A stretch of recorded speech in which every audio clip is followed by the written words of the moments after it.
Hello, guys. I am Shane Davis, 20-year comic book veteran. I'm here with Yanzi, and today is the day we are talking about some Spider-Verse news. We are talking about Marvel Comics and how they actually see a female spider person, a spider woman.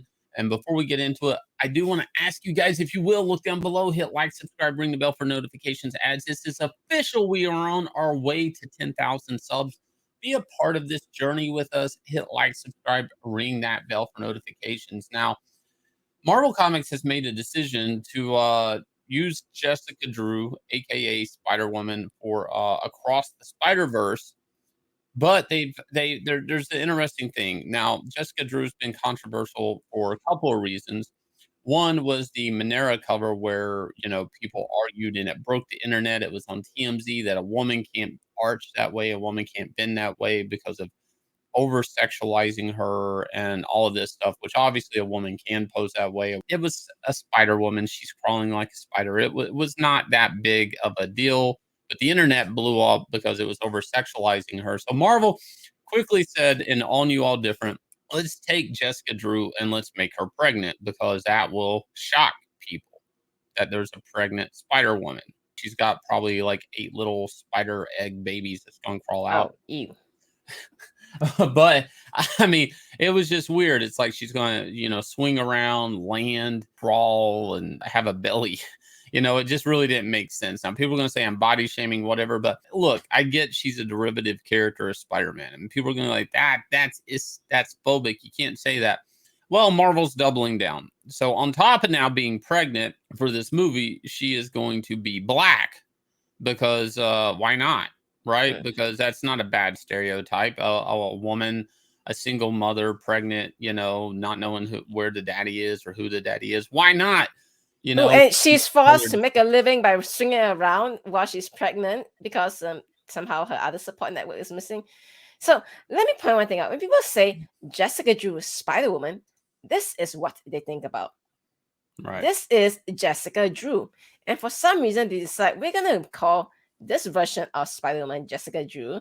Yeah, maybe the pregnancy storyline is what they have in common, but why? All right, seriously, guys, why the race swap? Is there a reason why you have to race swap Jessica Drew over here? At one point in time, Jessica, or Spider Woman, was in a black suit and she had red hair. So I don't know if this is technically an attack on redheads in a weird way, because her classic costume was the one, which is a very big fan favorite costume. A lot of people like that costume in comics. Now, does the character stand on her own? Not really, because she's kind of, I don't even want to get into it.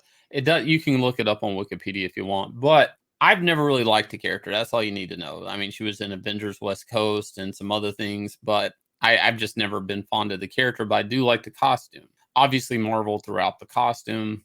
They threw out the fact that she had a womanly figure with the 9 months pregnant or 8-month pregnant belly. Well, now, the issues that we've had with this, when they originally had the Caucasian Jessica Drew pregnant, was is she now an irresponsible parent to be putting on spandex, getting in fights with the Vulture or Dr. Octopus?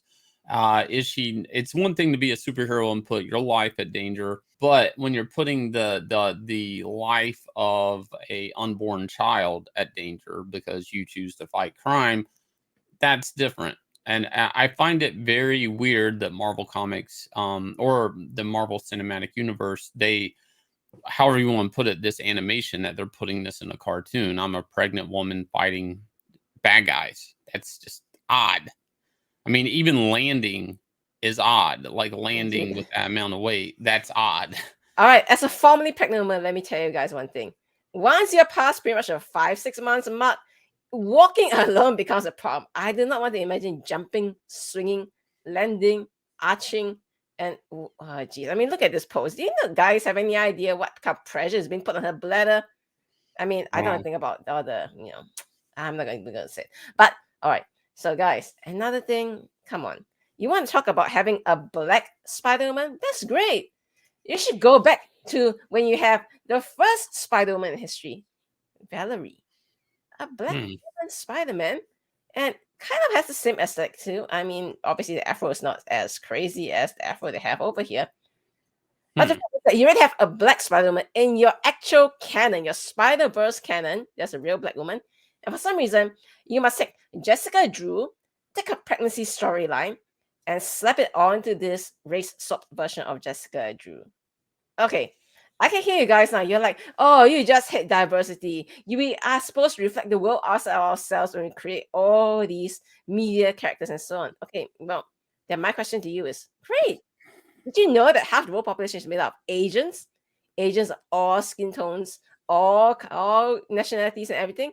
Why aren't there more race swaps to Asian characters then? If we really want to talk about, say, representing the world outside, you know what I mean? Well, because a lot of this is trying to go to every corner and every small demographic, and to me, I find it like, I mean, everybody's going to find this offensive on different levels, right? I mean, there's a lot of levels to this. I mean, there's layers and And layers of my biggest awful. issue as a mother, I can say that whatever she's doing right now, super irresponsible. And putting it in an animated show. Yes, I know animation is not just for children, but imagine little Timmy looking at their pregnant mom and saying, "Mom, mom, mom, catch!" And they throw something at the mom, and the mom it just bounces off her belly or something, and then she's like, "Well, mom, you're not like Spider-Woman. Why can't you do all this stuff?" It's like, yeah, it's gonna have a lot of weird misconceptions in children's mind about what pregnant women can and cannot do. Right. I mean, some women can't even get up and off the couch on their own. I mean, it's depending on how pregnant they are and at what stage. Now, my biggest issue with, and people are going to say, I'm looking at this wrong, but I do feel like somebody said, let's use Jessica Drew. Let's use Jessica Drew pregnant. But you know what would be great, guys, if there's a lot of pregnant black women. What? California recently is now wanting to throw funds to women in San Francisco to, basically be pregnant across San Francisco. I mean, this is like a thing politically. And somebody said, this is a demographic, guys, that we're just not hitting. There's a lot of pregnant black women in the world. What if we could sell them a Spider-Man t-shirt or a movie ticket to this new Miles Morales Spider-Man film? And it's a weird type of, we see a lot corporate type pandering that Marvel Comics does a lot, but you would think like something like the animation side of things or even like the film side of things or Sony wouldn't go so deep into. I mean, Sony's the one that they do seem to value Spider-Man, Peter Parker Spider-Man.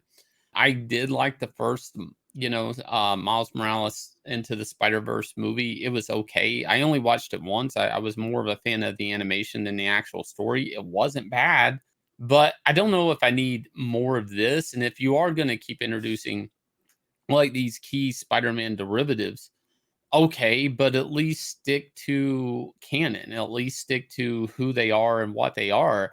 The blatant race swap coming off Marvel clearly trying to be provocative with this character and be woke and diverse and look at my pregnant belly, who's the daddy.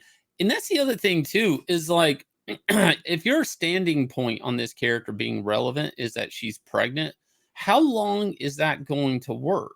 Nine Like, if months? this is your defining thing for the character, she's 9 months pregnant or whatever, or even just starting the show, or she just peed on the stick and she found out she's pregnant, that's got a 9-month relevance to the character. This can't be what makes a character. This can't be a defining point of a character. You don't have a character. This could be a storyline of a character, but this cannot be the definitive thing about the character. And the fact that Marvel Comics sees it like this way is a testament that there is no character there to begin with, or that they just can't develop it. That's my bottom line thoughts on that. Well, may I make an observation on this? When I look at the fact that she's just pregnant and running around like that, it really is going to be a case of all the characters in the movie. They're going to be like, wow, slay queen. You're so stunning and brave, running around while pregnant and saving the world from another nefarious villainous scheme of some sort. Yeah, we're going to see a lot of you go queen kind of thing, I'm sure. And there you go. And if you guys will hit like, subscribe, ring the bell for notifications. I'd like to hear what you guys have to think about this. Maybe we're wrong. Maybe we're off. We are parents. We have dealt with pregnancy in our family before. So I think, we have valid opinions on this. Inglorious Rex is up and funding right now, about a couple of backers away from hitting $161,000. This is a book about MMA fighting and monsters. If you like those two things, chances are this book is for you. It's a beautiful book drawn by a beautiful man, Shane Davis. Go over there, check it out. The link is in the description. I will also leave you guys with the trailer for Inglorious Rex, and we will catch you guys again with another video. Let out the beast.